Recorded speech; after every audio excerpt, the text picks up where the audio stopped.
Hi everyone, welcome back to Kiran studies. So మనకి మే 11th current affairs అండి. Sorry for the delay. So morning కొంచెం work ఉండడం వల్ల నేను చేయలేకపోయాను. సో ఇంపార్టెంట్ ఆర్టికల్ అనేది మనం మే 11th సంబంధించి ఏమేమి కరెంట్ అఫైర్స్ వచ్చాయో చూద్దాం. సో నీరజ్ 2 సెంటీమీటర్ల తేడాతో త్రుటిలో చేజారిన స్వర్ణం.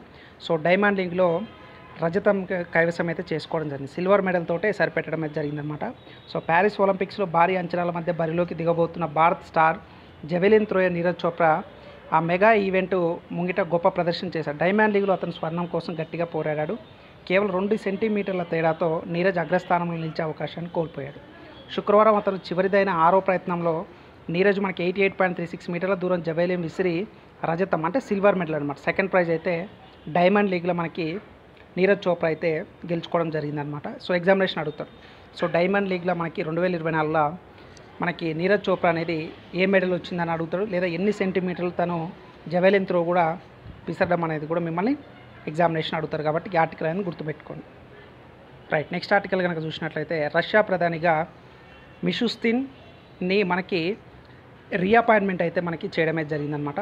రష్యా ప్రధానమంత్రిగా మిఖైల్ మిషుస్తిన్ను దేశాధ్యక్షుడిగా వ్లాదిమిర్ పుతిన్ శుక్రవారం నియమించడం అయితే జరిగింది. 58 ఏళ్ల మిషుస్తిన్ 4 ఏళ్లుగా ప్రధానిగా ఉన్నారు. ఇటీవల పుతిన్ రష్యా అధ్యక్షుడిగా అయి 5వసారి ఎన్నికవడంతో మంత్రిమండలి లాంఛనంగా మళ్ళీ రాజీనామా చేసి మళ్ళీ అగైన్ మనకి ఈ యొక్క మిషుస్తిన్ని మనకి రీఅపాయింట్మెంట్ అయితే చేయడం జరిగింది. సో రష్యా ప్రధానమంత్రిగా ఎవరని చెప్పి మళ్ళీ ఎగ్జామినేషన్ అడిగితే జస్ట్ పేరు ఒకటి గుర్తుపెట్టుకోండి.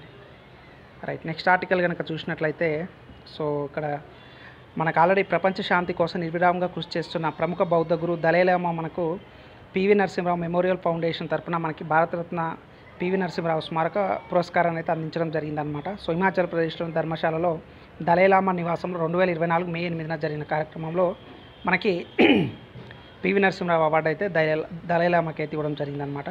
సో ఈ రిమైనింగ్ కూడా మనం ఆల్రెడీ లాస్ట్ క్లాస్లో కూడా డిస్కస్ చేశాము. నెక్స్ట్ ప్రవాసాలు 2022లో మన దేశంలోని కుటుంబీకులకు సన్నిహితులకు సో $111 బిలియన్ సుమారుగా 9.2 లక్షల కోట్లను బదిలీ చేశారు. సో ఆక్యుపేషన్ పరంగా, ట్రేడ్ పరంగా ఒక దేశం నుంచి తరలి వెళ్ళి సో వివిధ దేశాల్లో నివసిస్తున్న వారు తమ స్వదేశాన్ని పంపిన అత్యధిక మొత్తం ఇదే. ఒక ఏడాదిలో $100 బిలియన్ ప్రవాస నిధులు మైలురాయిని అందుకున్న తొలి దేశంగా భారత్ నిలవడం అయితే జరిగిందని ఐక్యరాజ్య సమితికి చెందిన ఇంటర్నేషనల్ ఆర్గనైజేషన్ ఫర్ మైగ్రేషన్ తన నివేదికలో పేర్కొంది.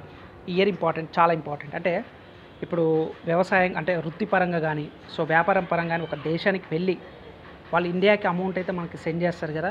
సో దాంట్లో రికార్డు స్థాయిలో $100 బిలియన్ అనేది ఈ 2024లో అయితే మనకు ఎన్ఆర్ఐలు అయితే ఇండియాకి అయితే తరలించడం అంటే పంపించడం అయితే బదిలీ అయితే చేయడం జరిగిందనమాట అని చెప్పి ఏ రిపోర్టు విడుదల చేసిందని అడుగుతారు. So international organisation for migration అని చెప్పేసి మనకి ఒక ఆర్టికల్ అయితే ఇవ్వడం జరిగింది. ఇక నెక్స్ట్ వచ్చేసరికి మనకి క్యారీ ఫౌలర్ జెఫ్రీ హాటన్లో 2024 ఏడాదిగా ప్రపంచ ఆహార పురస్కారానికి ఎంపికయ్యారు. అమెరికా విదేశాంగ శాఖ 2024 మే 9న ఈ అవార్డుని ప్రకటించడమే జరిగింది. వ్యవసాయ వైవిధ్యాన్ని పరిరక్షించేందుకు ప్రపంచ విత్తన భండాగార ఏర్పాట్లో వీరు కీలక పాత్ర పోషించారు. క్యారీ ప్రపంచ ఆరోగ్య భద్రత కార్యక్రమానికి అమెరికా ప్రత్యేక అంబాసిడర్గా ఉన్నారు. బ్రిటన్కి చెందిన జెఫ్రీ వ్యవసాయ శాస్త్రవేత్త, అంతర్జాతీయ పంటల వైవిధ్యంలో ట్రస్టులు కార్యనిర్వాహక బోర్డు సభ్యులైతే ఉండడం జరిగిందనమాట. సో క్యారీ ఫౌలర్కి జెఫ్రీ హాటన్ అనమాట. ఇద్దరికి కూడా 2024కి ప్రపంచ ఆహార పురస్కారానికి అయితే ఎంపిక కావడం జరిగింది. బహుమతి వచ్చేసి $5 లక్షల అయితే ఇద్దరికి పంచడం అయితే జరుగుతుంది. అతనికి 2.5, వీళ్ళకి 2.5. ఓకేనా. Right, next science and technology కనుక చూసుకున్నట్లయితే సో లిక్విడ్ రాకెట్ ఇంజన్ తుది పరీక్ష విజయవంతం. ఓకేనా.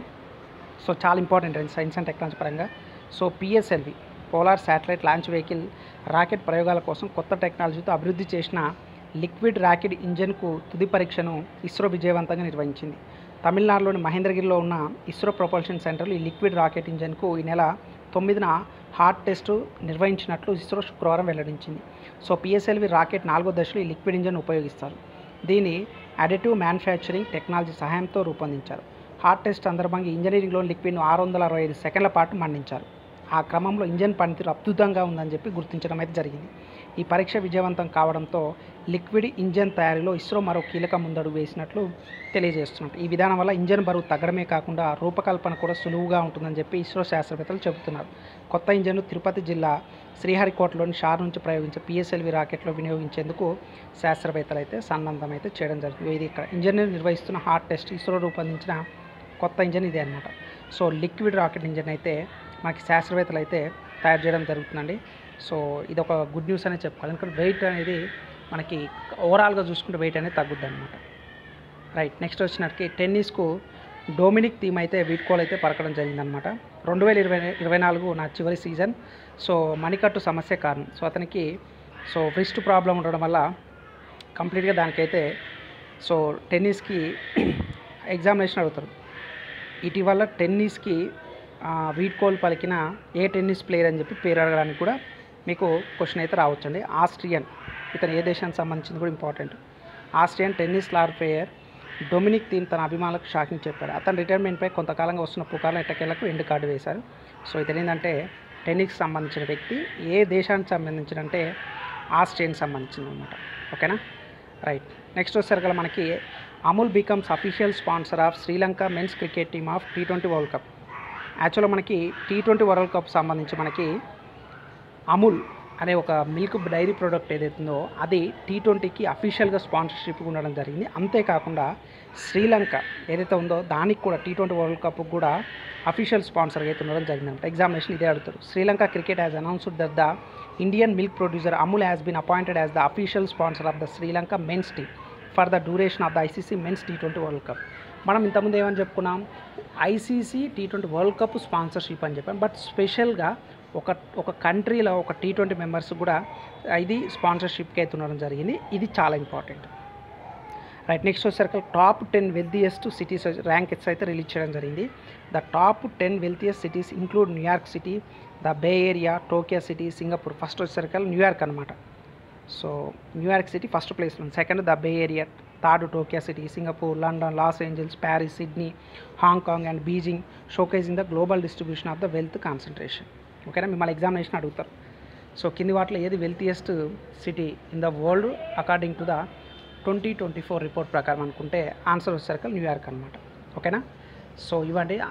కొంచెం వర్క్ ఉండడం వల్ల అవుట్డోర్ వెళ్ళడం వల్ల నేను ల్యాప్టాప్లో అయితే చేయలేకపోతున్నాను. బట్ నో ప్రాబ్లం అండి.